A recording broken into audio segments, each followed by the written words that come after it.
Hello, good evening everyone. Thank you for coming. Tonight's art chat's the first art chat of the night, so we've got two more this evening. I'd first like to introduce Ocean Baulcombe-Toppin and Andrew Pierre Hart. They're going to introduce themselves and their practice. My name is Rosemary Cronin. I'm an artist and accidental writer, and I am a Hilma superfan, as I'm sure we've got lots of Hilma superfans in the audience tonight. We've also got the fabulous Dee, who will be interpreting for us tonight. Without further ado, Ocean, would you like to just share a bit about yourself and your work? Yeah, hello. I'm Ocean, and I'm an artist, also a lecturer. My own practice is very much based in my sense of spirituality, like Hilma. It's also about connecting to my own heritage and sharing my rituals for solace. Yeah. Hello. My name's Andrew Pierre Hart. I'm an artist, interdisciplinary artist. I look at the relationship between painting and sound. Yeah, that's my practice. Hello. So I asked Ocean and Andrew to send through some quotes, and this was the one that I shared as a starting point. And it's from Thought Forms, which if you haven't read it, I really recommend. It's hot off the press from 1905. It was by Annie Besant and Ledbetter, two people really inspired by spirituality.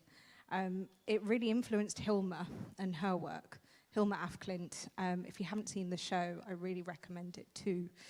You'll see a sense of colour, shape, and energy. And this was the start. Her and Mondrian were really inspired by the vibrational energy of images that came to them. So they see themselves as, and I like to call it the artist as a telephone. So they see themselves as a channeler for work that's coming through them. So here we can see some of Hilma's beautiful work. Andrew, you had a favourite from here. Do you want to share with us? Yeah, this series called Youth. It's the final room, and I think it's the second one in, and that's number 7. I particularly like the sense of just the unseen moving around. So atoms, energy, protons, etc. So I like that, but there's also a kind of rhythmic interplay that also gives a sense of music, and maybe that's where Mondrian and Hilma Klint kind of meet in one way in relation to the way I think through my practice. Yeah, that was something that we came to when we were deciding about what the shared link with unseen forces within all of our works, but also especially Hilma af Klint and Mondrian, and that sense of rhythm comes through. So we also have, this is one of my own pieces, and this was a piece that I use meditation as a process and a starting point for making works, and I wanted to ask Andrew and Ocean how they come to your process. And I know, Ocean, you have a similar starting point to me. Yeah, sometimes my work comes through a process of meditation, especially when I have a lot going on in my mind and I go to the studio. Sometimes meditation can be that starting point. Other times work comes to me perhaps, say, in a dream, and it can sit with me for a really long time. Then it might become a doodle in a sketchbook, and it can be up to a year later when the work actually manifests itself. And sometimes that can be, I don't even know what the work is about at that moment. I just know I need to make it. I just know it needs to exist in its physical form, and it's only after that process of making, going through it, then that reflection, and I realized what it was, and it had answered that question that I had right back in the beginning, 1 or 2 years ago. So in that sense, I feel like thinking about that sense of making as a vessel or a telephone, or relying on that sense of dipping into the creative subconscious to get to a sense of truth or an answer, can very much be a process for me in my work. we all know each other through teaching and studying at Chelsea College of Arts, and often Chelsea has pioneered the not knowing as a thought form and as a process. Andrew, I wondered if you wanted to talk us through this piece in relation to the not knowing and the instrumental. Yeah, I suppose this, in one way, is an offer of some of the ideas in my practice. So, can anyone kind of understand what the image is doing? Because Rosemary kind of asked what it was doing, or what the image was. Anyone? Possibly? Okay, so that's the back of a painting. And what I discovered, so we always discover these things when we're within our practices. I made the stretcher, but as I moved it, it kind of reverberated and had this kind of bass sound. So then the painting becomes this kind of instrument. It's got a skin over it, so it's a kind of drum. And then the crossbar becomes this kind of percussive. So I'm basically playing a drum pattern on the back of the painting in my studio with a projection in there. But in the same way, kind of as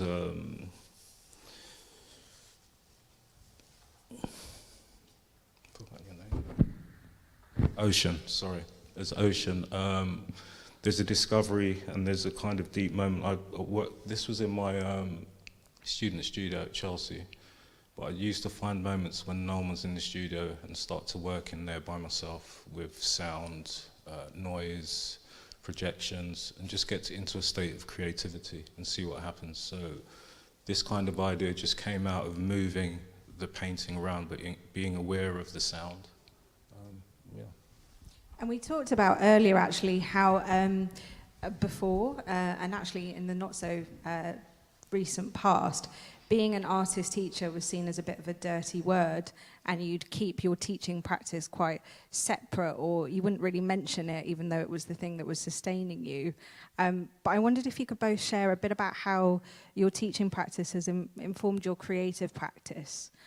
For me, I know it's keeping in touch with younger generations, but also having conversations that are still going since I was a student. So, for example, feminism for me is a huge one. Ocean.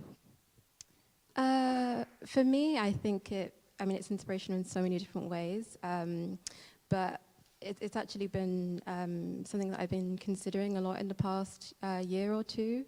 I did my teaching qualification, which I finished at the beginning of last year.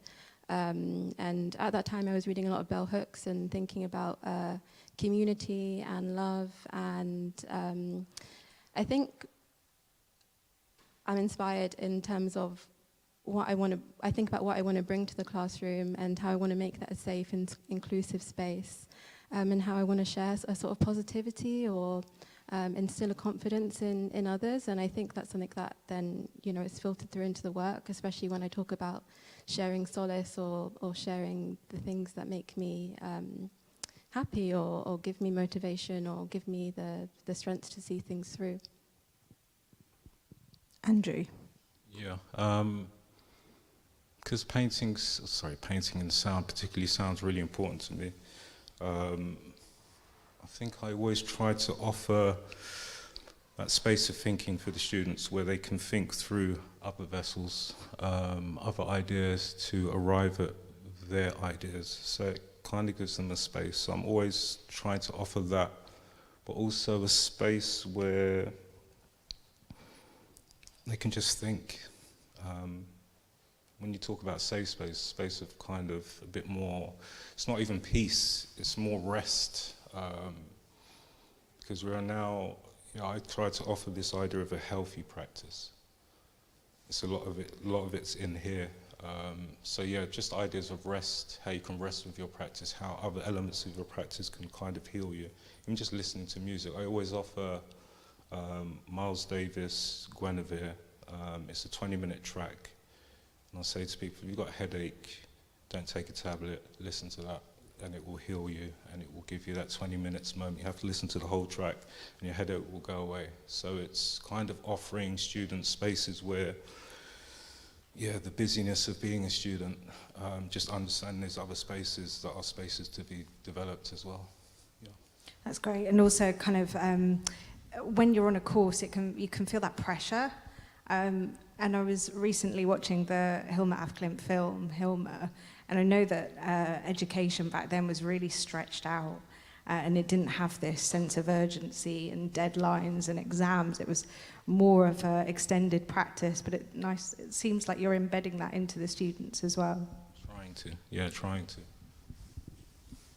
Ocean, talking about healing and ritual, do you want to tell us a bit more about this piece? Yeah, so this piece is one of the works that came to me in a dream. This is it here in my studio. And I was very much thinking about connectivity. And it was only after I made the piece that I realized it was about a spirit or souls or two souls connecting. And so the name of this piece is Old Souls / Two Lovers. And I was very much interested then, and I realized the work was about absence. It was about connecting to other realms, and it was about connecting to each other. And I've been using peacock feathers or feathers or things very light in my work for a while now. And for me, especially thinking about this connection to unseen forces, the feathers really have that. I think the work connects to unseen forces in that sense of it relating to a soul or a spirit or a connection. But also with these feathers, one of my favorite things about them is that it makes the work alive. So as you walk around it, or as people interact with the space, the feathers move. And I'm really interested in that sense of activity or that sense of there's something alive in the unseen also. Yes, so we talked about an absence but also a presence within the work, and this setup very much seems like we could imagine two people and an exchange happening. Similar to Af Klint's work, there's very much a bodily presence. This is one of my pieces, which is about Ursula Andress walking off set and leaving a trail behind her in fury. And when we were talking about this energy that you can leave behind within your work, I know that there is that with Mondrian and Klint. There's a real bodily presence within the work.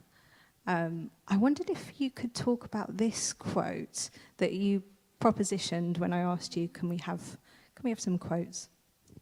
So this quote is from Robin Wall Kimmerer, it's from the book Braiding Sweetgrass, which is on indigenous knowledge, also scientific knowledge, and the teaching of plants. And what I really loved about this quote was thinking about ceremony and the power of ceremony, and how art practice can become ceremony also. I think with both Af Klint and Mondrian, using their practice to find or to present a sense of spirituality, there's very much a time in the artistic process where it can feel like ceremony for lots of artists, I'm sure. And for me, this really stuck out, especially I work in such a way where sometimes it's less obvious, or sometimes it's more covert that the ceremony is taking place in the process, and sometimes it's much more obvious. So, for example, in some of my works, I embed a moon water, and moon water. So this is the work Caribbean moon water here, and in this glass vessel is moon water, which was cultivated in the Caribbean. So moon water is created by water being left outside to charge under the moonlight, and so in this ceremonial process, then the water became charged, and then the work. There's a power in the work in this way. I always consider my works kind of a hope or a blessing, or the work kind of needs a power in that sense of sharing the positivity that I want it to. So I always think about the power of ceremony in that sense, and the power of intention. That's beautiful, thank you. I also just wanted to mention that we will have time for questions. So if there's anything that you're thinking that you want to ask Ocean or Andrew more about, please do make a mental note. I also wondered if you could just, I mean, you talk about healing, and one of my favourite pieces of yours is this eucalyptus projection that was on display when you were artist in residence at Somerset House. Wondered if you could tell us a bit more about this and the relationship between tech as well and healing. Yeah, so I created this work whilst in residence. I was doing a residency in collaboration with Harlesden High Street Gallery and Somerset House Studios. It was a 3-month residency, and I really wanted to utilise it as a chance to connect my concerns with more contemporary thinking around technology. So I had kind of created this or a little while out of lockdown, and I had been thinking about technology as a real means of importance during this time to help us to connect. Before that, I had been kind of very hesitant to delve into the technical world, but it really felt like the right time for me to do that. And I used this quite new technology, an LED holographic fan, which has lights on it and spins at 700 rotations per minute. So it's a really difficult image to capture on camera, and the essence of it is somewhat different in when it's in physical space. But I also really liked this technology because it felt very magic. I think because it's quite new, actually a lot of people didn't know how this image was being created with light. But I wanted to use this technology to once again kind of spread a positivity, and I had been kind of really turning to plants during lockdown, and that was really helping me get through. So I chose a eucalyptus branch at this time to kind of think about that way of this work being able to give something to a viewer and for it to be active. And I know eucalyptus is kind of used, like I know a lot of people use essential oils, and I do myself. But also it's a historically healing sacred tree as well. Yeah, I could say more, but I'll probably stop there. Thank you, Ocean. And in terms of healing, Andrew, I remember your solo presentation at Frieze. You had a series of sound pieces with paintings that were embedded with a healing frequency. Can you tell us more about that work in particular? Yeah, I suppose, excuse me, with my work, putting paintings and sounds together, I try to offer maybe a kind of temperature or a sense of the space for the painting that the viewer can kind of attach to. Can you answer the question again? Yeah, the use of healing frequencies. Yeah.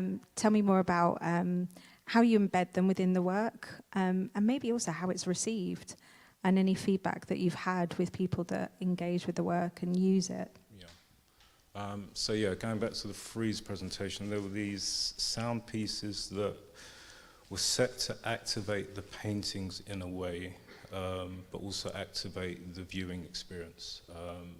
It's something that happens with the senses, particularly with me. And I may be trying to connect with other people who have that same kind of understanding of sort of visual language in relation to sound, how they kind of work together. And within that, the paintings have a kind of spatialization, a place that they exist in. And there's a kind of a sound or a rumble like that that's just happened that kind of grounds the work, and within those frequencies there's a kind of something that, how can I say, it sparks or activates something in your mind, in your brain, in your synapses in a way that hopefully wants you to attach that to the painting, so this further experience of the painting. Yeah, if we think about, I was just thinking about when you're talking about kind of invisible, and I was looking at a couple of Mondrian works, and what I sort of realized also was within the gaps of the kind of the linear crosses, there were these spaces that start to kind of flicker and shimmer around the painting, and that you can't sort of settle on a particular part of the image, and it starts to dance. So that's where another way where you can think of where sound and painting starts to oscillate together. Yeah. And I know that because I spent that freeze doing about 5,000 talks, your pieces were a really beautiful respite to go to in the crazy tent, as I call it. Before we open up to the floor for questions, I just wanted to give us a chance to share of anything that you're up to next. If you are interested in magical women and the arts, I'll be doing a talk at the College of Psychic Studies on the 19th of May.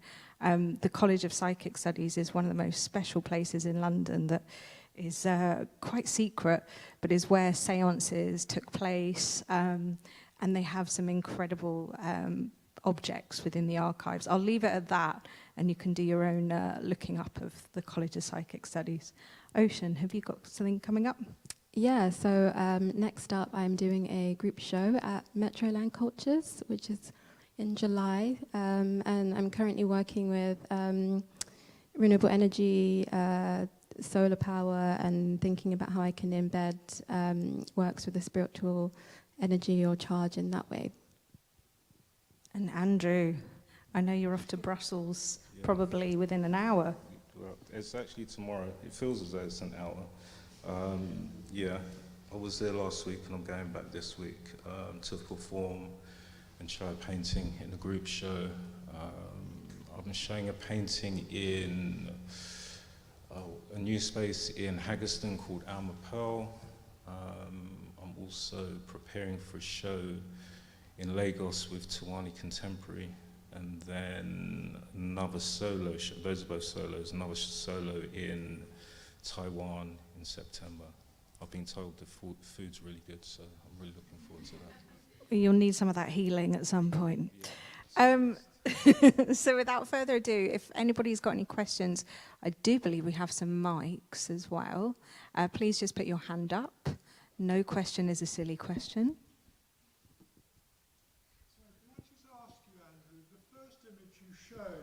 Back of the canvas, and there's vibrations to that. When you're applying the paint to the painting surface, do you kind of drum on that as well when you apply it with brushes?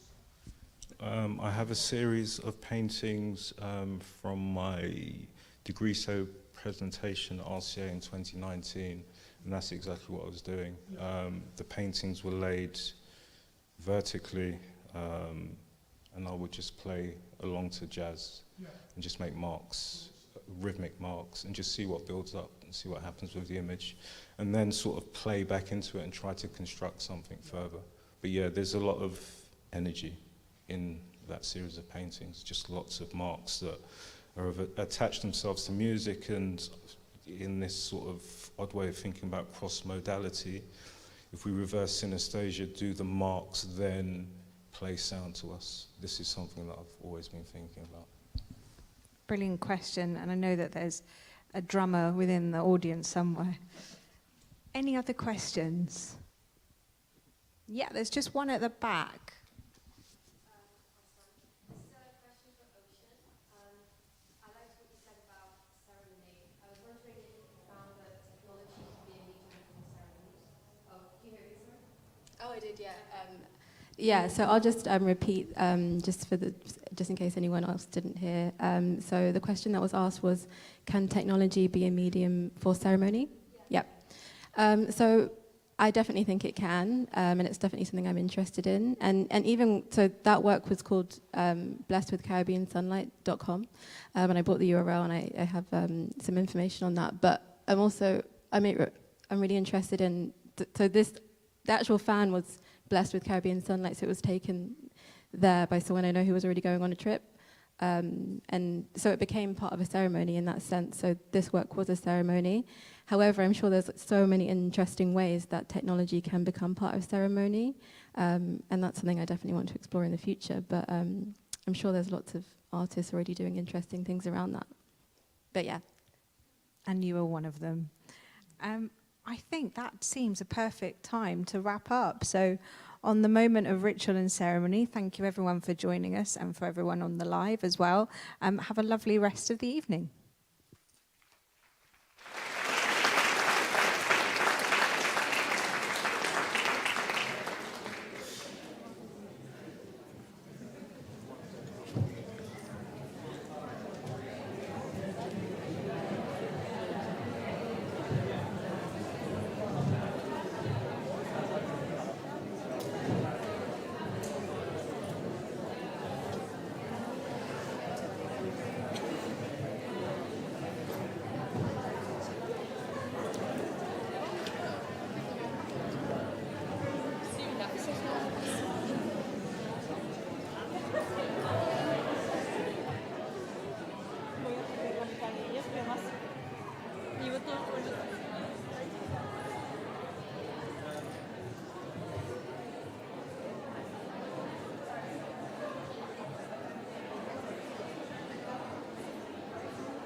as soon as I saw it, to be honest.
go back and teach. Yeah, yeah. I've been teaching yoga for 14 years. I did art, just like, no way, fuck that. It's too traumatic. But then you come back to it and you're like, hey, this is interesting. Get to say your name and do a movement that symbolises movement. It's amazing. All the best. Yeah.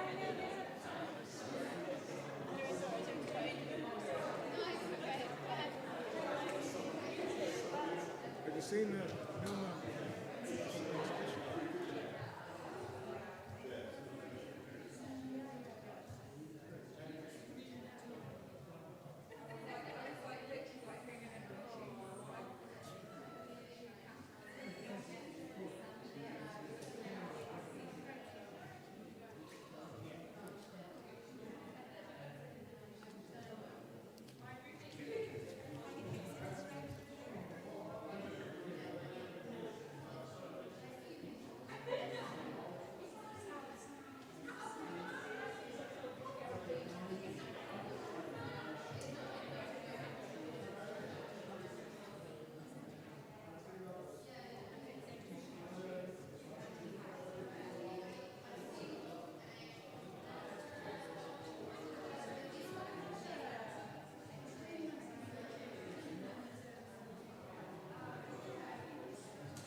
Shall I just go for it?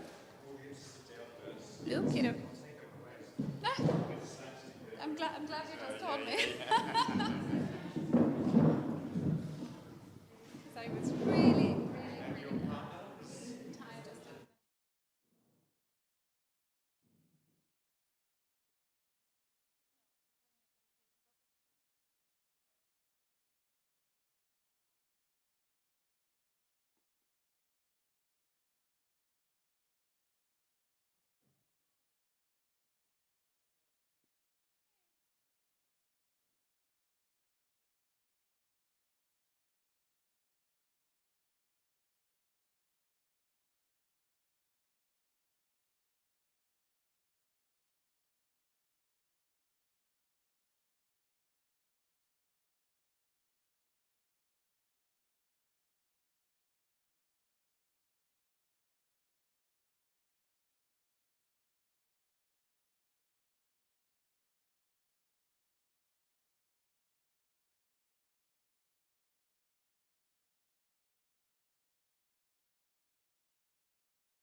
One, two, 1, 2, 1, 2, 1, 2, 3, 1, 2, 1, 2, yeah, 1, 2, 1, 2, 3, 1, 2, 1, 2, 1, 2, 1, 2, 3.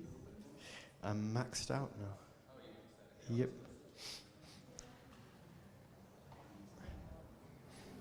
Okay, 1, 2, 1, 2, 1, 2, 1, 2. 1, 2, 1, 2, 2.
bend over it, and entangle this one. I see.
power buttons on my walker.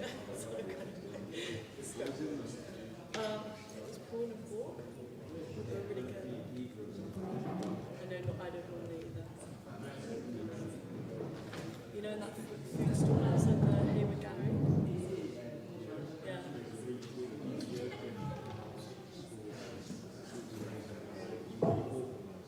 Yeah, I saw that, and then they had like okra as well.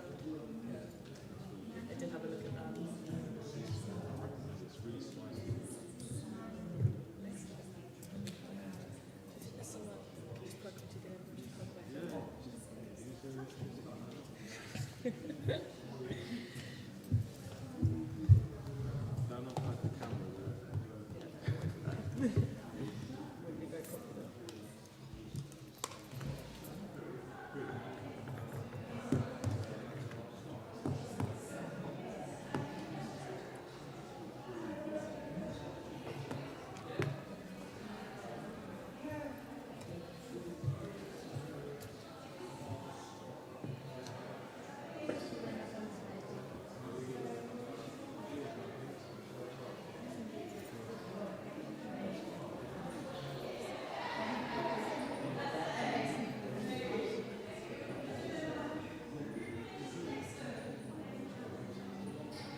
There's those two chairs at the front.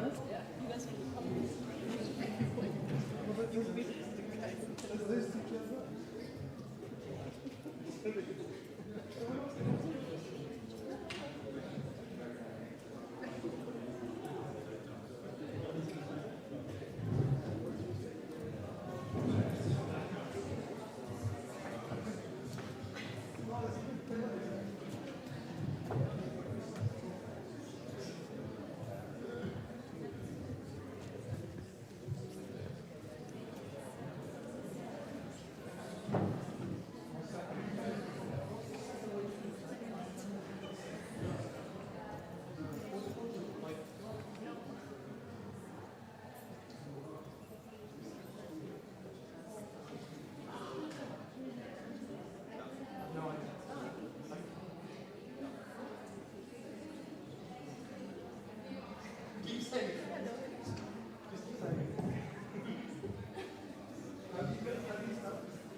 Hello, good evening, everyone. Hi. Hi, we're going to start this conversation. Thank you so much for being here. It's totally bizarre to be hosting at Tate because I don't work here. My name is Lucia and I'm a curator working across art and the environment. And it's a huge, huge pleasure to be here sitting on the stage with a dear friend and amazing artist, Tai Shani. So, hello, thank you. Good evening. I have the privilege of introducing you, Tai, but then came across, well, you in fact shared with me a biography, sort of description of your work by Maxie Wallenhorst that was so beautiful that we agreed that I would just read it for you all, so bear with me. It's itself a piece of poetry. So Tai Shani's artistic practice, comprising performance, film, photography, and installation, uses experimental writing as a guiding method. Oscillating between theoretical concepts and visceral details, Shani's texts attempt to create poetic coordinates in order to cultivate fragmentary cosmologies of marginalized non-sovereignty. Taking cues from both mournful and undead histories of reproductive labor, illness, and solidarity, her work is invested in recovering feminized aesthetic modes, such as the floral, the trippy, or the gothic, in a register of utopian militancy. In this vein, the epic, in both its literary long form and excessive affect, often shapes Shani's approach. Her long-term projects work through historical and mythical narratives, such as Christine de Pizan's allegorical City of Women, which we'll talk about, or the social history of psychedelic ergot poisoning, which we will also talk about. Extending into divergent formats and collaborations, Shani's projects examine desire in its infrastructural dimension, exploring a realism that materially fantasizes against the patriarchal, racial, capitalist present. And you, Tai, were the joint 2019 Turner Prize winner together with Lawrence Abu Hamdan, Helen Kamak, and Oscar Murillo. And of course, your work has been shown extensively in Britain and internationally. So, welcome again. Thank you. So, I suppose we can start with what we've been invited here to do. We can start with our homework, which is, of course, we're here on the occasion of the exhibition that recently opened, a very beautiful exhibition that recently opened of the works of Hilma af Klint and Piet Mondrian in context. They never met. But the sort of transversal view that the curatorial team, I understand from listening to them, chose to take was a view that really sort of tried to focus on the ways in which both artists manifested or reflected on or responded to a time of the presence of some kind of ineffable, invisible, spiritual dimension. And I think we were invited to talk about feminism and the occult of your practice in relation to Hilma af Klint's work, and I think we'll try and hit all those points, and also figure out what they mean. So let's start from the beginning. Let's talk about Tai meets Hilma. What was your first encounter with Hilma af Klint? How do you feel about her work now? Also, her work has been shown very extensively, so it's also changed a little bit in its reception and so on. Yeah, I mean, I was really trying to remember because we went over what we were going to talk about. And I can't remember like the first time I came across her work exactly, but I remember somebody saying, oh, you should look it up. And at the time it wasn't as easy to see these images of her work as it is now. And I remember seeing them and not understanding the scale of them at all, like just kind of seeing this language that was incredibly compelling to me and beautiful, and also obviously has this kind of metanoia, this kind of like future shock, seeing a language that doesn't really belong in the time where it's made. But I wasn't completely, I hadn't seen them in real life, actually weirdly, until the show at the Serpentine, and that was the first time I saw them, and seeing the scale of them really like kind of blew me away. I had imagined them a lot smaller. And then over the years, you know, to language, her language, the kind of palette, as well as certain ideas around, I guess, spiritualism and the feminine have become much more, have taken a much more kind of central place in the collective psyche. And obviously, there is definitely a shift that happens from seeing images over and over again. And ultimately, I think, that her work was, the spiritual kind of dimension of her work was so much an act of interpretation of certain ineffable forces that get put into an image. And then contextually, what happens to that translation is really important. Seeing that translation, on a pair of socks or on a plate is not the same necessarily as seeing it, as a painting. It's just a very different kind of encounter with it. And as much as there obviously is a kind of appreciation of how the process of canonization of feminine practices, particularly that were overlooked, that does often entail that, some kind of intervention with more mundane ways of encountering the work. But I do certainly feel that, I don't have the same relationship necessarily as when I first saw the paintings, and definitely when I walked into the main room at the Serpentine, like, it sounds cheesy, but I did cry actually from seeing them real and so big, and kind of thinking about when they were made, the kind of I often think about like the imagination of a certain time, how technology kind of also informs our imagination, how we see things internally. And then how this language just kind of erupts in a time that's so distant from it, and from that language. It's kind of incredible. And of course, she's not your... you have a lot of other heroines from that historical period, don't you? Oh yeah, definitely. Johanna Horton, and like there's lots of people, I guess, that were using that kind of... access or that cog to activate their practices, like through this process of trying to translate something that is in a realm of the beyond, which all art making is that in a way anyway. I was reminded when reading our brief about the way we met, actually, and the first time that we worked together on an event called a day called a Mysterical Day. And it did bring elements of this feminine and this occult together, didn't it? Do you remember the thoughts behind it? Yeah, definitely. I mean, I think... 2015? Yeah, 2015 we did a day, and I did a performance for it.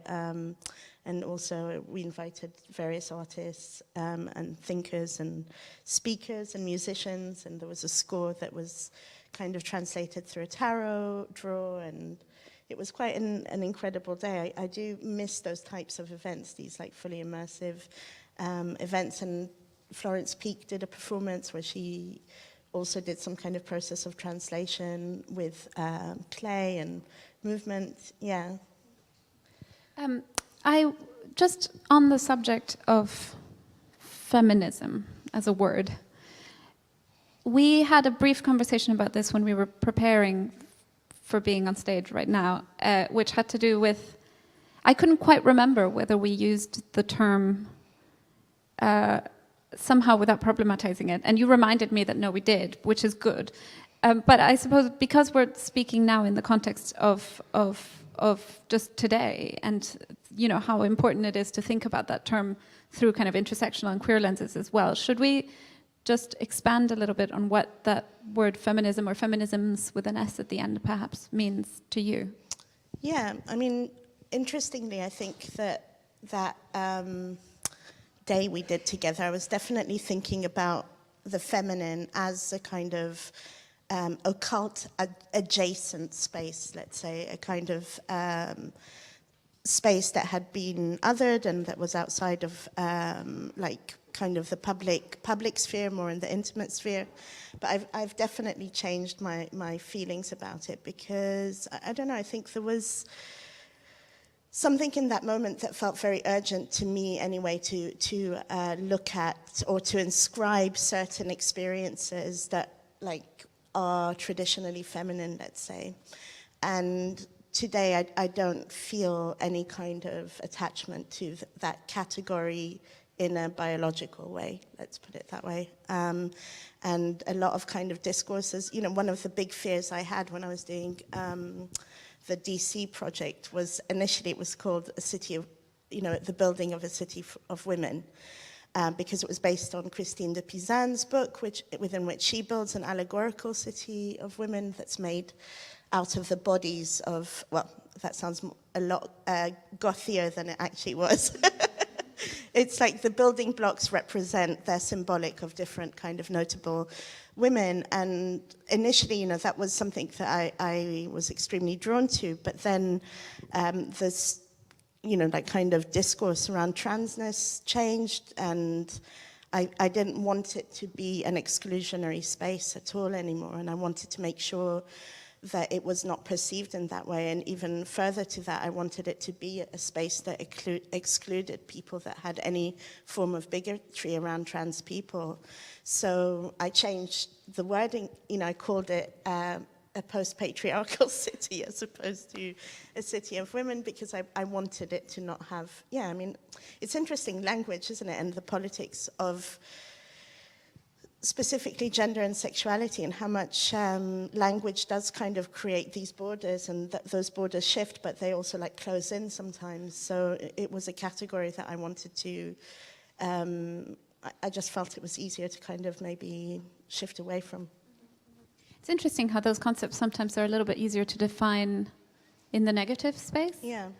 It's sometimes just easier to say, well, the like a counter-patriarchal position, or you know, so just returning to Hilma, the thing that struck me, always did so much about her practice, is that, you know, and I'm again not a Hilma expert, but is that the paintings that are the largest scale, most abstract, most visionary paintings are the ones that she would make in the intimacy of her own kind of secret art making practice.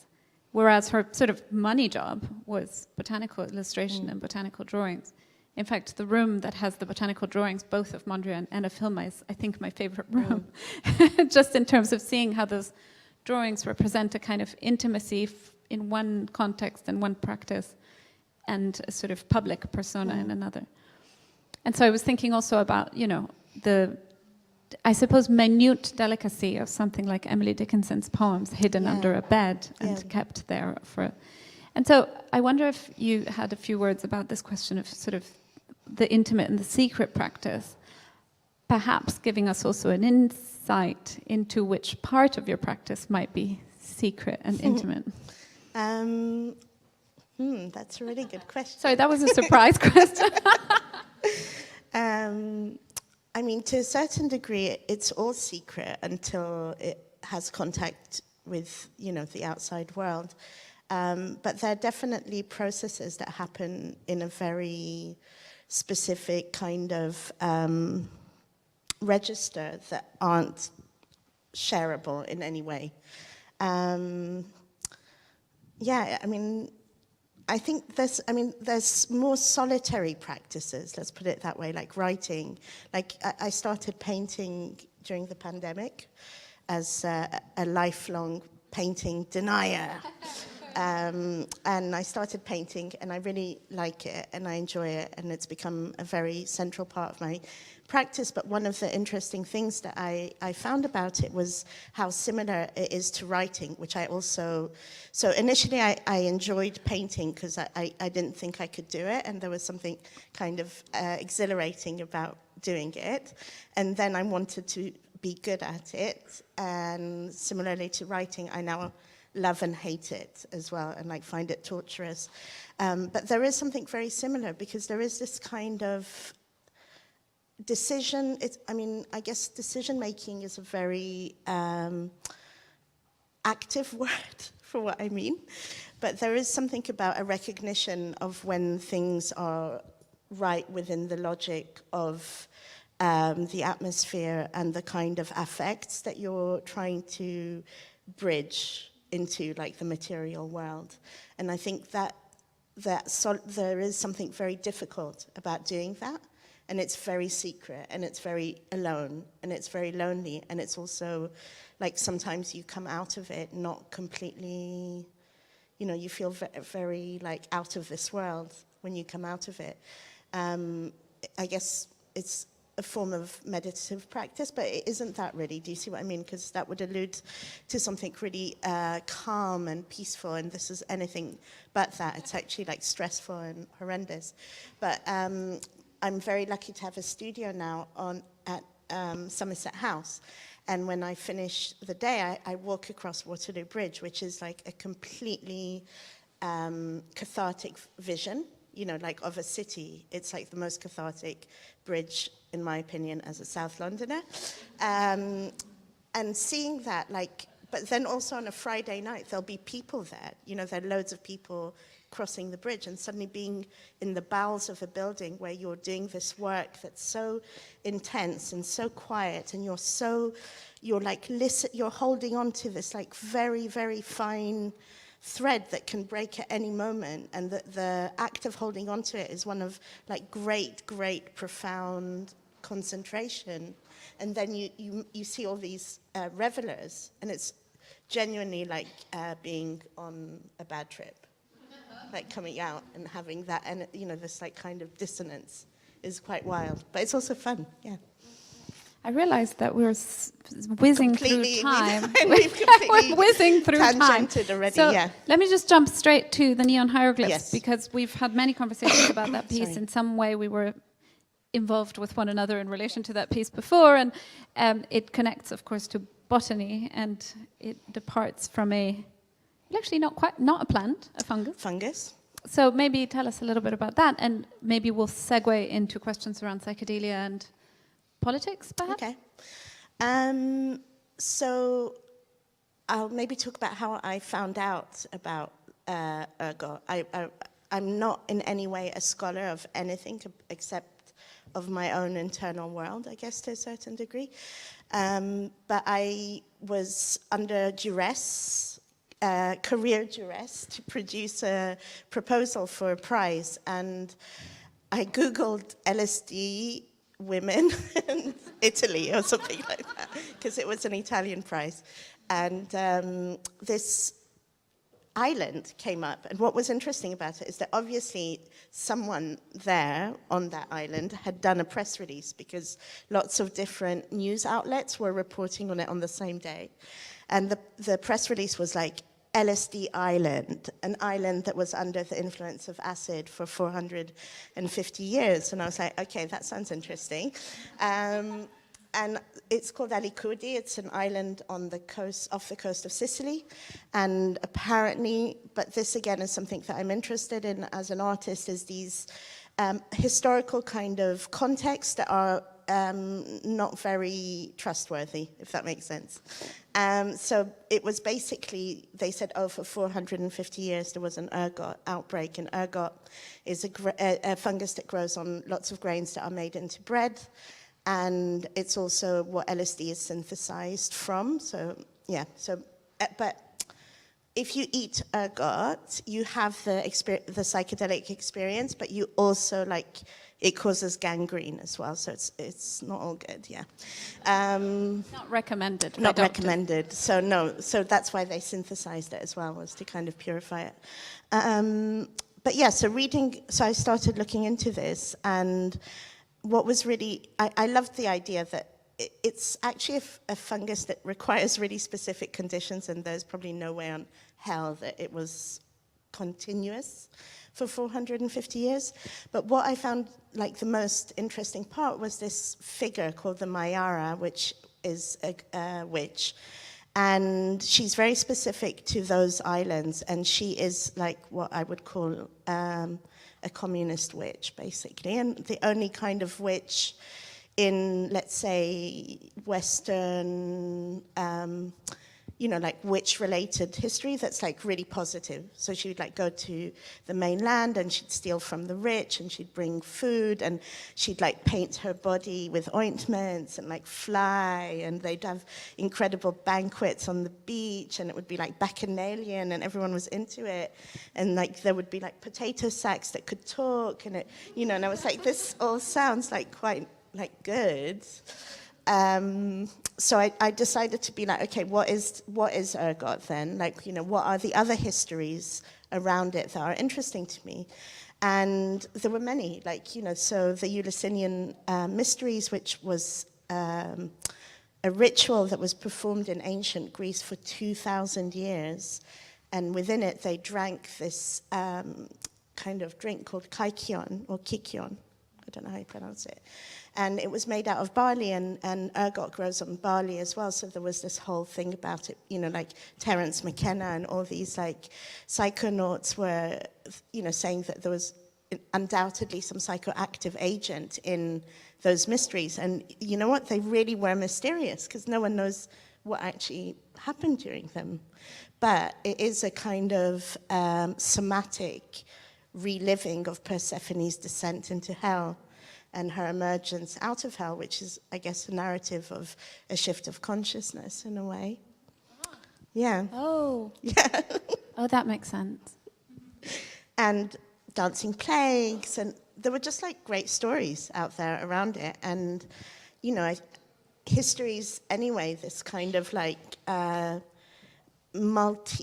not even polyvocal, it's like, you know, resounding vocality of stories, and that get organized hierarchically into what, you know, anyone calls history. So in a way you can pick up any trail and like define some speculative history of a material or a person. Or apropos of almost nothing, I remembered it's just so interesting how those kind of figures or those myths or those structures, the structures of those stories shift across like deep time and shift across mediums. So if you've seen the Disney film Soul, the experience of the soul of the piano player dying is visually almost exactly the same as the description that Terence McKenna makes of taking DMT 40 times. And everything, you know, the visual patterns that he describes and all of that, are this, you know, so they make it into like completely consumer-based. You know, they go all the way from the Eleusinian mysteries all the way through to this like consumer culture, I suppose. But let's go from Disney to capitalism. Yeah. You know. And talk a little bit about the importance that linking spiritual research or considerations around the spiritual realm with the political commitment has in your practice. Yeah, I mean, I think psychedelics is a really good example of how things can go terribly wrong in the hands of a bad faith actor that rules and governs our lives like capitalism does.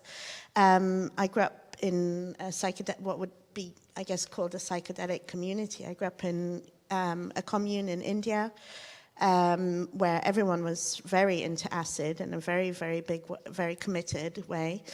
And, you know, a lot of the kind of thinking was around, like, what are the revolutionary potentials of psychedelics? But a lot of them were about the kind of libertarian, atomized idea of what transformation could be. So, you know, about, like, what can I understand of the world that will make me more functional and more kind of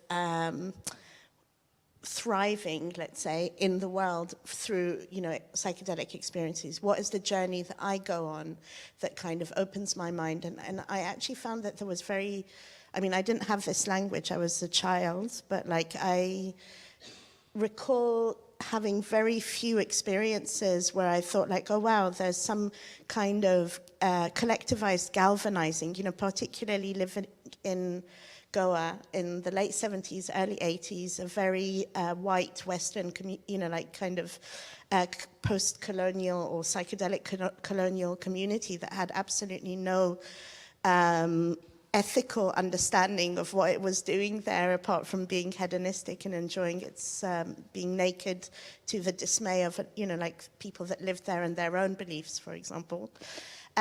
So I felt that there was definitely something about that has to be thought through politically, because for me, without getting into too much detail about my own kind of experiences with drugs, but like definitely the most positive moments I had being exposed to psychedelics, also from quite a young age, was senses of unity and understanding like some really abstract knowledge of being placed within an ecology where we are kind of atomically fused through time and space together, and that our actions do impact each other. And to me, that is like a kind of, I'm going off-piste a little bit, but when I think about my own kind of belief system, which I guess is more people would like consider it more political than spiritual, which is like communism, I do think about the idea of what that affect to me is similar to the affect of being together, of understanding that we do have some kind of accountability towards each other, and that the acceptance of like brutal systems is wild and crazy and shouldn't be that way at all. So like there are definitely things that to me under the influence feel much more visceral and kind of there, but there's no reason why that can't be something that then becomes part of an exploration in a different state, which is the everyday. And again, like now, what happens to all of this when like, obviously Silicon Valley, or, like a lot of people are interested in the potential of psychedelics as well. Like, who knows what will happen, So with the last 3 minutes and 15 seconds of time that's remaining, does anyone have a question? Because I had one. And if you have a question about the end of the world, please ask it, because I wanted to ask it. No, any other question? Sorry, we know each other quite well, and we could probably just like we talk could just forever. Go on, so. yeah. Just a few more seconds, just in case anyone's feeling particularly shy, but really keen. Okay, I'm going to ask you the end of the world question then. Okay. So one of the things that one of the things that is noticeable about thinking about now and thinking about Hilma's historical time and others is how much sort of waves of occultism and spirituality, together with also political mobilization on both sides, on multiple fronts, happen at moments that feel like a kind of end of history, end of the world moment. Now, of course, we know from many scholars and from sort of lived experiences that those ends of the world have been numerous in human history, and that empire caused most of them. And so I wanted to ask you, if we think about climate breakdown and climate inequity and extraction and all of the things that characterize a sort of dread of today's dread, and we think about the devastations of the sort of world wars and the rises of fascism at that Hilma's sort of time preempts by just a breath. What would be your comment on that feeling? I mean, it's complicated because I think there's definitely, as sentient creatures that have a very limited lifespan, we experience things on a scale in relation to ourselves, but like in the way how I was saying the Eleusinian mysteries were performed for 2,000 years, I think this kind of capitalism and the climate, racial, all of the kind of forms of violences that are kind of completely intrinsic in its structure can potentially wreak havoc for a few hundred years. I think like 60 years isn't a long, in terms of like deep time or even civilization time, let alone cosmic time. It's very short, 100 years, 200 years. So it's difficult, I think, to negotiate what feels like how you kind of prioritize senses of urgency in relation to your own kind of cycle and that of the world, of a species, of the, the universe itself has a kind of time scale to it, billions of years, but still there is some kind of time scale to it. So I think, this end of the world is, could last a long, I guess it could last a long time. I don't know if that resolution, but that's part of, like, for me, a kind of seeing, an intersection between a political and a spiritual practice is an acknowledgement that what you do isn't for your lifetime necessarily. Like this kind of utopian, anarcho-communist ideal that I would love a human to experience one day. Do you see what I mean? But it's obviously not going to be me or people I know's children or even their children. And that's, I guess, that kind of sense of accountability. It's like being like, you do things for something that you won't necessarily enjoy. Yeah. Tai Shani, thank you so much. Thank you so much.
Yeah, you don't see anyone's face. Hello. That's quite loud. Yes. Hello. Yeah? Yep. So about Sounds this good. distance. Here she is.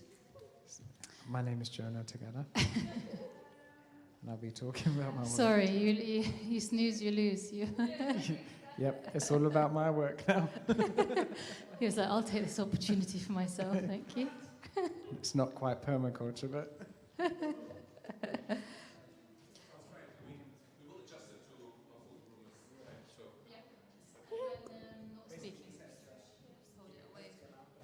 Like this? Yeah, around there. Don't try not make it go. So like this. I'm really good at being clumsy. So this way? A bit closer, no? A bit like, closer. Like this? Ice cream. Yeah. You'll get used to it after a while, and then you'll It's just... actually quite heavy. Yeah. So I'm going to introduce you.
think it's really messy.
So I think we're ready to start if everyone's comfortable.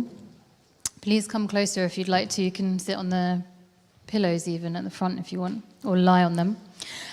So I'm talking today to Johanna Tagada Hoffbeck. Thank you for being here, for driving from the countryside to be in London for the night. So Johanna, for those who don't know her work, she works in many different disciplines and mediums, so from painting to photography, sculpture, many different things. But I think what's interesting about your work as well is the process itself and the emphasis you put on, you know, not only what you make, but how you make it and how it's also then presented to the public, so not just in the form of exhibitions. And we're going to talk a little bit about that as well. So you've exhibited widely in the US, in the UK, Japan also, where you've spent quite a bit of time. And that has a certain, let's say, relationship with your work as well. And Johanna is also the lead artist at Camden Art Centre's learning programme at the moment, and the founder of the Gardening Drawing Club, which we're going to hear more about today also. So you asked me to start by defining a couple of terms. And I guess these are three sort of guiding principles in your work, in a way. And they deal with sort of the practical, the sort of personal, internal, and also like other people. So the first term is permaculture, which I'm going to, I'm sure there's many more experts on this than I here, but I'm going to loosely define it as growing ecosystems that can be self-sufficient and sustainable. And it's kind of taking nature's lead in a way. Is that right? Have I got that right?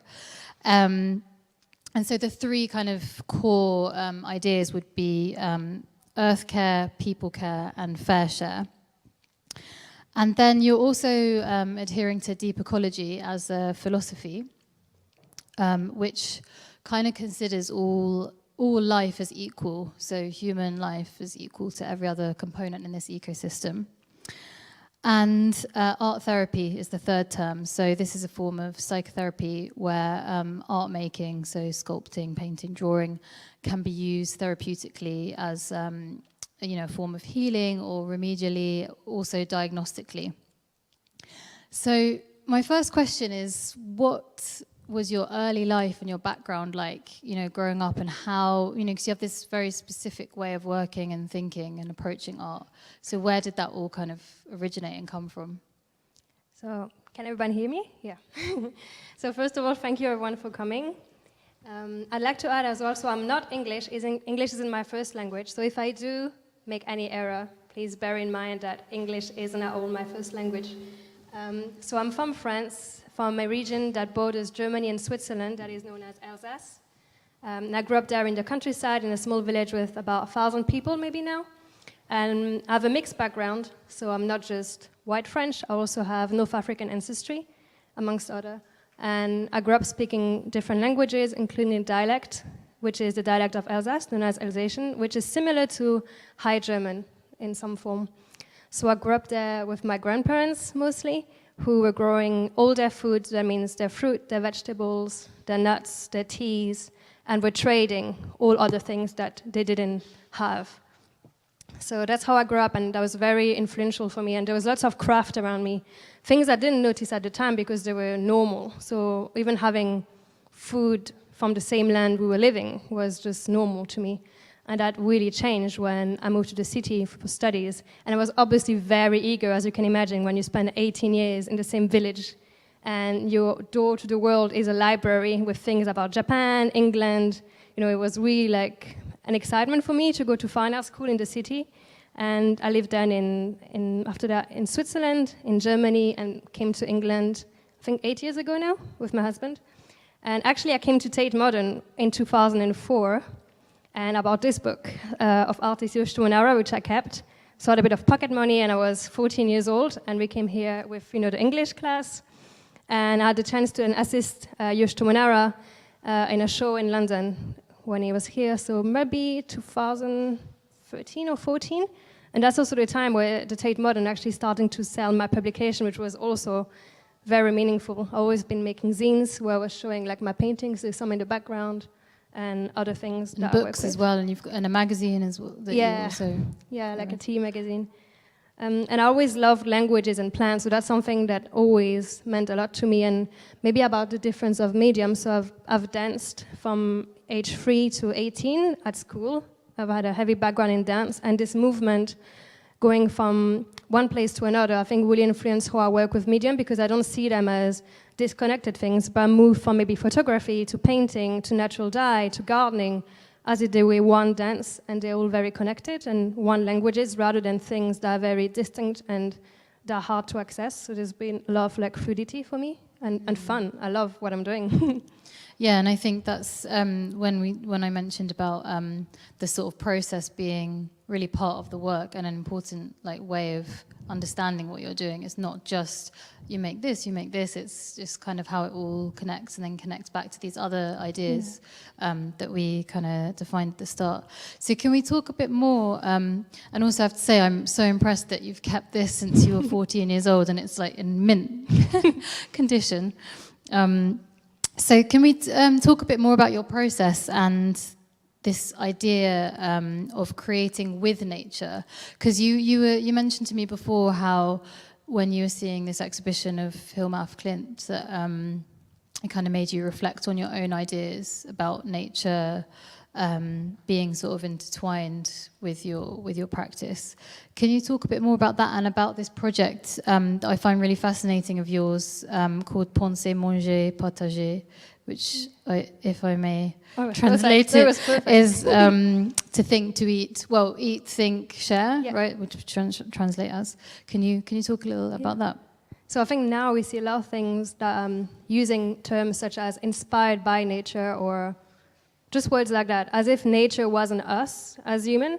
And that's what really drew me to deep ecology, because deep ecology is about human as a part of nature. So there is no disconnection. So we couldn't actually be not inspired by nature because we are, us as human, we're nature. So when I am with someone in a cafe or with you, I am also with nature, and so I am when I'm with myself. So in my work, when I say that there is an inspiration to nature, it's actually also to you, to people, to like communities and to myself, to the people I grew up with. And it's not just to nature as defined by plants or a landscape or animals. Of course, those things inspire me deeply, but they're not the only thing that inspire me. And I think that what we see today, and it's a bit dangerous, because rather than bring us closer to nature, it actually deepens the sort of, the gap that there is between us and animals or the landscape or plants. Because when we say we're inspired by them, that means that we have no relation with them already. We already cut that. And I thought that more and more things today are being created that way or presented that way. And that is very dangerous, because the same way with the climate change, when we say that we need to rescue the earth, it actually is for our own benefit, and that is very dangerous, because we don't realize how connected we are. And I think that's something that inspires me a lot across different philosophies, such as deep ecology, but also spiritual movement, or just different writing and culture across the world, which recognize that we are, us as human, a part of nature. And that is something that in my work is very important. So I make with plants, but I also make a lot with people. So I collaborate. I think there must be about 20 or more collaboration every year with different makers, artists. And Penser, Manger, Partager is one of these big collaboration projects. So it means to think, to eat, and to share. And essentially, I think we'll come to it at some point. So this is a bit in a random order eventually. So Penser, Manger, Partager is a series of installations where I collect textiles that are unwanted. And I started with a lot of turban because my husband is Sikh, and there is lots of fabric in the Sikh culture, so a lot of then unused fabric. And so is then people's homes. And usually they're discarded, and it's actually quite a strong example of fashion today, how much we produce and we end up not using or just not looking after. So I collected this fabric and I dyed them using the leftover from what we cook. And a lot of the food that we cook at home is food we grow. So there is onion skin, avocado pits that we don't grow, obviously. And there is when you make jam, there is all sorts of potato peels, carrot peels. And so I dye with them. And with time, I end up having piles of colored fabric that I then assemble as form of patchwork and create some fairly large tents where people can then sit and I invited to reflect on different things and subject matters. And one of them was made recently for Deptford X at Lewisham Art House with the architect Takashi Hayatsu, where we used English hazelwood and we tied the fabric around. And I think this time we could have about 18 people maybe in the space. So it's something I keep on doing, and it's not a form of painting per se, but it's the creation of color that also I then use within my paintings. And you had another work like that, Safe Space, right? So it's also this kind of idea of creating these actual like physical structures where people can reflect and but also how do you take that a step further, and like that had an audio element to it as well. Do you want to just briefly describe that work a bit, yes. or what your aims were with that work? So Safe Space was a series, or is, it kind of got stopped a bit by the pandemic. It's actually shown at MK Gallery in the UK, and during the pandemic they had to just redraw the headphones and everything that was the touching element. So Safe Space was a series of paintings of women drinking tea. So you usually see the hands, maybe a bit of the mouth, quite cropped very closely, and those women drinking tea with the hand, and the audio recording, they were always my friends or women I knew or had worked with, and somehow gained a sense of intimacy and having comfortable conversation. And each painting had an audio recording that could be put on with a headset and listened to quite intimately, so you could really get in the painting rather than feeling in the, at time, intimidating gallery space. And because I don't come from a background, I didn't say that earlier, but my parents, so my grandparents work with the land, but my grandparents both work at a factory. So I don't come at all from a wealthy family who has deep connection with the art world, actually quite the opposite. It's quite amazing that I'm really here today and being able to talk about my work and doing what I love. And so I thought that with that series and my work in general, it's also about making people who are maybe less used to being in an art space and less used to being fancy just feel welcome and feel connected. So that series was made to that, and there was also an element of food, which was tea, that was added. And yeah, so that series, I hope to continue it slowly, and have the chance to show it again. I think this is incredibly relevant right now in all the discussion about access, like accessibility to the arts, and like all these kind of surveys showing the demographics of people in the art world, that if we keep presenting the same kind of work in the same kind of way, it's not going to attract different people to kind of feel welcomed, like you said, or to actually be able to come to places to see and experience art in different ways. So I think you kind of doing that, making that step, building these kind of structures or going out into the community is really important, and other people should kind of be taking note of what you're doing in that sense as well. And one of the projects that you do as well is that we mentioned earlier at the start, that you founded, is the Gardening Drawing Club. So that's like a really good example of this, right? Can you tell me how you came to found that and what's going on with it? So the Garden Drawing Club is an art project that is now taking quite a bit of time. It's a real passion. So it brings together two things, art and horticulture. And I realized during the pandemic how always art has been so good for me when I was anxious, when I was stressed, when I just needed a sort of outlet, even to reach out to people and to collaborate. That was always like a great reason. And likewise with gardening, it's something I've loved doing with my parents and my grandparents and my friends. And I realized that living in the city, how people were disconnected. It's not like something that I blame, it's just those are the circumstances. In London, you could literally buy anything at any time if you wanted to and if you have the means. But I wasn't really realizing that, it might take 9 months to grow broccoli, or, just this idea of time and how much work and love it takes to grow food. And plants as well, like even ornamental plants, that, the way we buy flowers at every season, but what is the true cost of that for people? And having the chance to know a little bit about how to grow plants, I wanted to create a project where people could have access to this, but for free. Because now it's a trend, which I think is a great trend, that there is so much about gardening and green space, and we talk about like ecology, but often shallow ecology. And I wanted to create a project where people could have all this for free, and that they don't have to pay a £50 entry at a museum or at a cultural place to learn how to plant a tomato seed and to do a drawing, because I think we should actually learn this in school. It's something that we know we need to survive, and it's something that we will need even more going forward. So I just decided to use a bit of my savings, because that project does need money, and it still does. So like we're finding places, so I have an assistant with this project, and basically any place that is open to us, willing to give us a room for free, sometimes a budget, sometimes not. That can be a temple with a garden, it could be like a mosque with a garden, a church, it could be a community center, a community garden, a museum, an art center. I mean, we have had so many of all of these over the last year, like opening up, a room for us, and then we meet there, and we have about 7 different workshops that we then carry on. So we have 1 hour to 2 hours together with people who come. We usually have about 30 participants, and all workshop we had, I think, 27 since last April. We're always fully booked with long waiting list. And it's been so nice. Obviously, it really took me out of the studio and out of my own allotment. So I've invested a lot of time, and I've been painting less myself. But I really do think that those moments are so rewarding that when I see those people, I really feel like they're like living painting, that the scenes I've seen some in the background where I'm painting my friends or my family in the garden. I feel like those are actually moving paintings, and it's been really fun. So I'm really happy to do this project.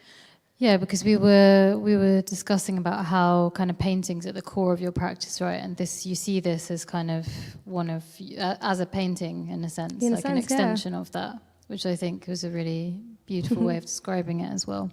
Have you got other projects that you want to mention like that? Like you also talked to me before about the magazine that you do, and that also being kind of a way that people can access something, without having to travel, to move, to be in the city, or etc. Do you want to?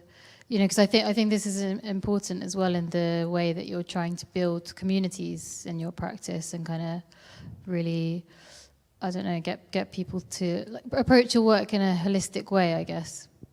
Yeah, so I think before doing the Garden Drawing Club, and it's something we're still doing, very slowly, but it's coming. So in 2018, I published the first issue of a magazine called Journal du Thé, which is about contemporary tea culture. It was co-founded with my dear friend, the graphic designer Tilman S. Wendelstein. So it's a magazine about contemporary tea culture, but not just, we might have had some picture at some point of it. It's not just about the fancy tea culture or Japanese tea ceremony as people might think. It's actually about tea around the world, and both the good side and the rather dark side of colonialism and all that tea means and how tea gets to you. And it's not also the idea of just encouraging people to have nice and fancy teacup. We're actually hoping that's not what we did. Because what we hope to encourage is the message of peace, and that tea is about being together. It's a chance to talk. It's a chance to exchange ideas, exchange culture, and understand one another rather than to fight or discriminate. So when this magazine came to life, we did 500 copies at first. That sold within, I think, 2 months. We were very surprised because it seemed very niche to us. Then we realized there was a community around this. We did in the second issue, which also had 2,500 copies and sold out rather quickly. And we realized there was really a community for this, and people were coming to our events. We had a few talks and events like in Tokyo, in England, and I think Belgium with friends. I'm really thankful to all the people that opened up, to receive us and do this project with us. And doing this made me realize that this was a magazine, so it was something people still had to pay for. Had to buy, it was a material object. And doing the Garden Drawing Club is very different, but of course comes with different sets of challenge. Because while the drawing is a product that we're selling at the end of the day, we give some away to the students to library, it remains a product. And the Garden Drawing Club is a community with, I think, a set of ideas and building values and hoping, I think everybody who comes, I hope, in some way goes back to their life with maybe something a little different, and they might found an own project, and it's kind of, I think, a sort of movement. And that's what I love about it, and that is very different to the tea magazine, but both intertwined, because at the Garden Drawing Club we drink organic tea, it's always free, and so there is some sort of connections as well. And what's your own kind of personal connection with tea? Kind of what's the role it has like in your life, and how, because it's interesting the region that you came from Alsace and the role there you were describing. So my grandparents grew all their, the tisane as well. So we call tisane herbal teas. And so they were growing a lot of them, and we were always drinking them, and I always found them very beautiful. Like some is calendula, that is very orange, and I recall my grandma's hand layering them on kind of a cotton cloth and drying them. And always, she used to say you have to pick them when the sun is bright in the sky in the middle of the afternoon. So I grew up drinking all those teas. But they were not tea, they were tisanes. Actually, I didn't drink real tea of the Camellia sinensis plant until I was about 16 when I was in the city, and I asked my mom, can we please go to the Asian shop? Because I really wanted to drink green tea. You know, I never had some, so I was really curious. So that's how it started, but like this journey with tea. And then I obviously got to discover like, you know, all the sort of green tea and then all the culture behind just green tea and the difference of, you know, Japanese green tea, Korean green tea, Chinese green tea, and all this history of also then Indian tea, like tulsi, masala cha, and all this culture. And I just became more and more curious because I realized this thing I had as a child where, so in my grandmother's house, we were drinking the tea that they grew, but she would tell me how she would drink the very same tea with her grandma. And I always thought that time almost didn't exist in that moment because I was with her and she was me, sort of like it was like going on and on and on. And I kind of loved that. And I think that tea really has this power because it is not at all a modern technology. It's just something we had always, and it's a nice continuous thread, and it keeps doing the same thing to two people being together, and I really love that. Yeah, no, it's a really nice like lineage through that, kind of a material memory, but also like a sensory thing. And if there's anyone here like listening to this that wants to know more about these things, about the tea, about permaculture, about deep ecology, art therapy, and what would you advise like for people that want to know a bit more to get into it? I think going to the library. There is internet, but internet can be overwhelming because there is so much. But just going to a free public library, I think they are so underused and they are such great resources, they are free, and actually just grabbing a book about deep ecology or a gardening book about permaculture, or even, I didn't mention in this talk, but natural farming. So from Masanabu Fukuoka, I think is very inspiring. Just having this one book, not getting overwhelmed with like 10 pages open on your browser, you know, like, because actually we're going to remember nothing of that or just 2 words. We're just grabbing one book, keeping it for the 4 weeks or whatever you can loan it and renew it. I think it's going to stick with you so much more, and you know, than actually like going online. So that would be my advice. And then just going to events. There's so many free events. Come to the Garden Drink Club. You know, like we have also a free library that you can use. I mean, there's all these things. Yeah, that you could do. When is the next one actually, do you know? Yeah, so the next one in London is in June. It's a Thursday. It's at Pittstanger Manor Park and Gallery. It's on a Thursday evening. But they're all on our website. Then we have one in July at the Omvet Garden in London as well. So there's 1 or 2 per month. That's busy. Thank you so much, Johanna. I think we've got time now just for like 2 questions-ish. If anyone would like to ask anything. Yeah, do you need a mic or do you want to just say it and I'll... I feel like I probably project. So growing up in the country... You got one. Hello? Yeah. Growing up in the country as well, I feel like it was a hindrance on my kind of creative thought process.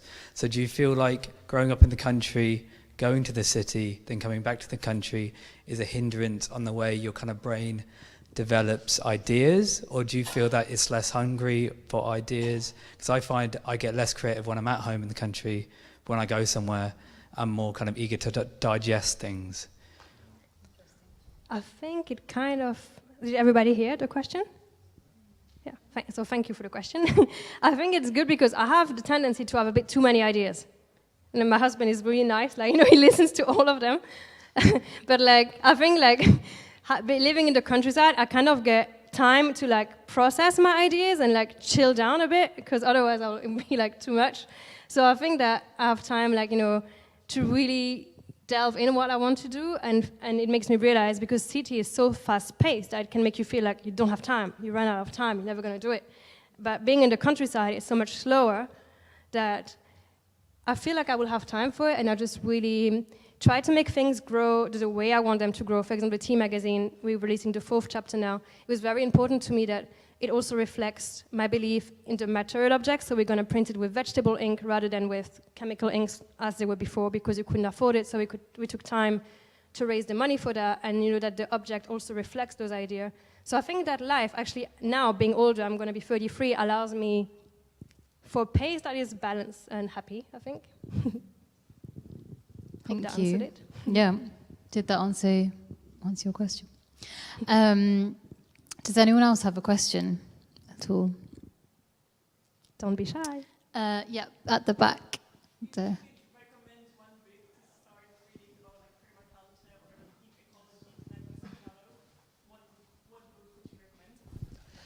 So I can repeat it if you want, if you don't want to say again. So the question was, what one book would you recommend if you were going to recommend one book about permaculture, deep ecology? I actually brought one. I was hoping for that question. Thank you. I don't know you, but thank you. So there is actually Penguin released that like a series of books last year, and there is one by Arness who coined the term deep ecology, which is very small. Because his book, honestly, I bought them to some of my friends, including my best friend. It's like this thick, and I know it can be quite intimidating, and you're like, this is too much. But like this one from Penguin, just there is no point of no return.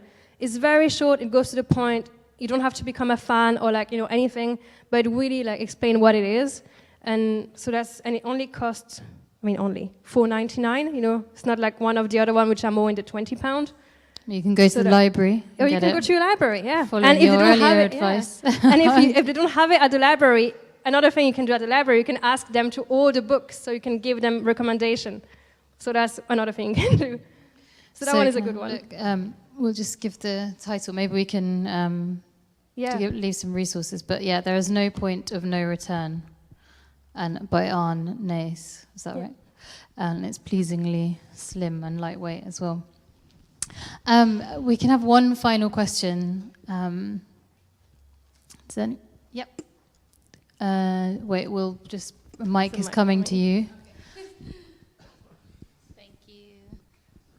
Thanks. As a fellow gardener artist, I'm just sort of curious about, I guess with your paintings, maybe specifically what your artistic or art making process is like, you know, from garden to canvas, maybe.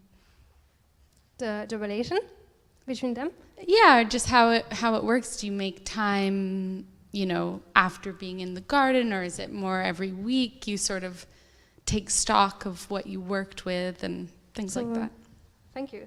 So I take a lot of photographs with my analog camera. I think some have passed. But I do go to the garden, I would say almost every day. Also in summer, obviously it's a need to water some of the plant, but also to really just refresh my mind. Like it's a nice break. And seeing the plant are very inspiring. But then it's like, I think one nurtures the other.